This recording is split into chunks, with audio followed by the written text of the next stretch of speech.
Salut les gars, salut Ben, voici donc le Avia Racing Concept Cage qui est donc toujours encore vendu sous FTX Sign Rail ou Rail Buggy je crois. Tu as reçu un petit cerveau 15 kg waterproof arma puisque le e-tech qui était dedans fait des défaillants. Un moteur donc 36 par 74 en 2350 kV, le variateur 80 ampères au Boeing qui n'est pas étanche, il est quand même traité. Splash proof, mais bon, j'irai pas m'amuser à le peigner ce machin quand même. Là, on t'a mis 4S dedans. Toi, si tu veux rouler en 3S, tu auras la carte de programmation avec. Il faudra penser à ouvrir la boîte de réception, brancher le variateur sur la boîte de réception, sur le câble de réception sur la boîte de prog qui te sera livré avec pour programmer en 3S, puisque ces vieux variateurs au beaming ne comptent pas les impairs. Ils font 2, 4 ou 6. Si tu es en détection auto, si tu veux rouler en 3, tu es obligé de lui dire que c'est une 3S, sinon tu vas être rapidement à la coupure. Les suspensions. Tu ne peux pas à l'avant monter dans les trous inférieurs ici pour gagner plus de garde au sol parce que tu coinces ici au niveau des moyeux et des porte-moyeux avec les rotules. La direction va se faire dure. L'huile centrale donc est relativement dure, l'avant aussi, l'arrière aussi, ça va s'assouplir tout ça après l'essai. Enfin déjà, j'ai évidemment déjà fait l'essai pour constater que le cerveau d'origine, enfin le cerveau e-tech était défaillant, donc déjà là, ça s'est bien assoupli. La suspension pour moi là, elle est très bien comme elle est. On est plus ferme à l'avant, tu vois, et bien souple à l'arrière pour encaisser. À savoir que Ben m'a dit qu'il ne voulait pas rouler comme un Zazou, mais effectivement je suis en 3S, donc c'est un engin qui conviendra très bien à cette utilisation. Il y a ici cette petite pièce qui est cassée. Donc à l'occasion tu t'en choperas une, tu t'en fabriqueras une toi-même, hein. Comme tu fais du crawler, je pense que tu sais faire pas mal de choses toi-même. Je ne m'inquiète pas.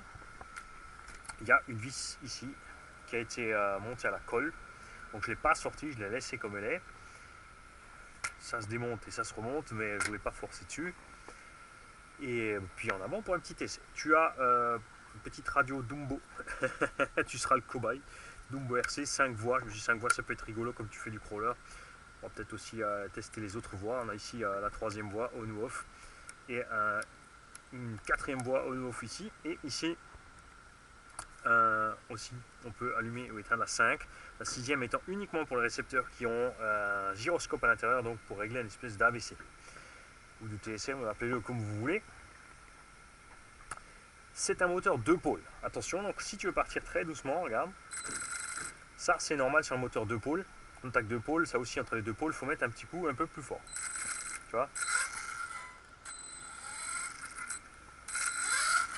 il faut d'office mettre un petit coup au démarrage pour partir normalement. C'est pas fait pour crawler.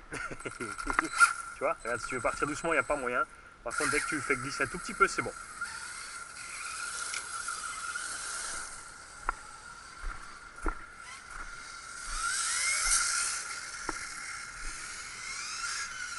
Alors la radio, inversion gaz-frein, inversion gaz et inversion direction.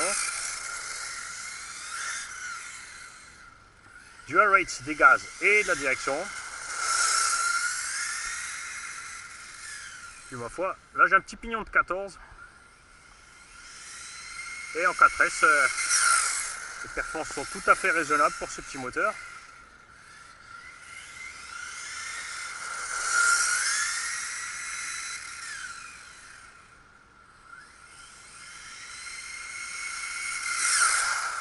Freinage est réglé à 50%.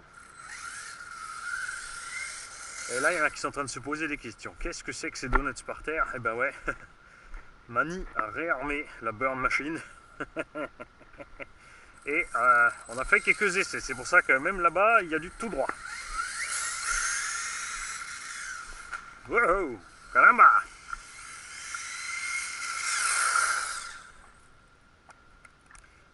Alors, il y a un truc marrant par contre quand tu inverses la direction, c'est que le trim est inversé aussi. Là, c'est bon. Et sur le e-tech, j'ai dû inverser la direction, du coup, on s'est retrouvé avec un servo inversé.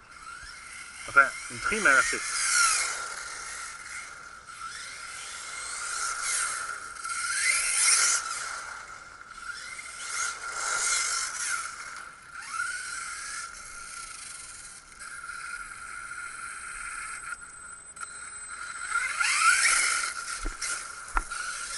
c'était le passage exprès pour Ben.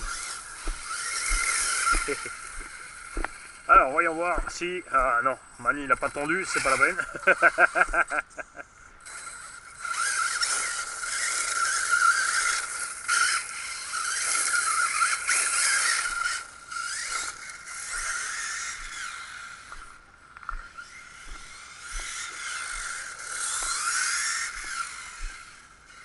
Bon, la direction pour moi je suis à l'aise avec. Si elle est trop brutale pour toi, tu pourras, sauf sur le cerveau, sur la corne de cerveau, descendre un cran pour t'approcher du centre du lac du cerveau pour diminuer un peu la façon dont elle réagit.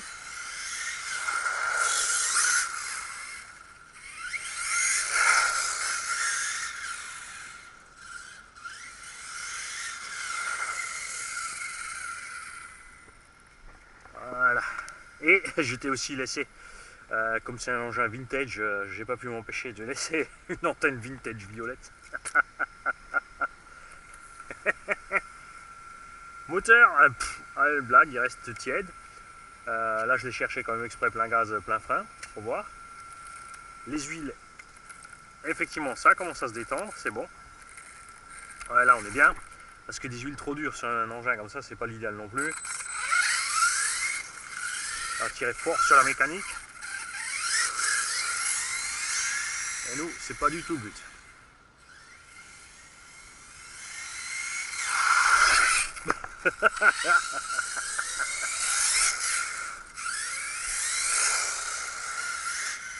Bon écoute Ben, je peux pas te le vendre, il a brûlé lors de l'essai, il fonctionne plus. Désolé.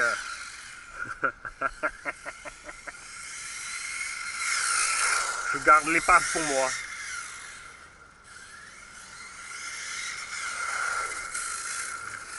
Alors tu auras aussi avec des pièces de rechange, il y a des cardans avant, arrière, il y a des cardans centraux et d'autres pièces de la caisse, je crois du triangle, etc. Un morteau, tu ne devrais pas avoir de soucis avec. Moi perso, je l'avais pendant longtemps, ce petit Avio Racing, j'en avais pendant 2 ans. À l'époque, je roulais pas aussi bien, aussi souple que maintenant.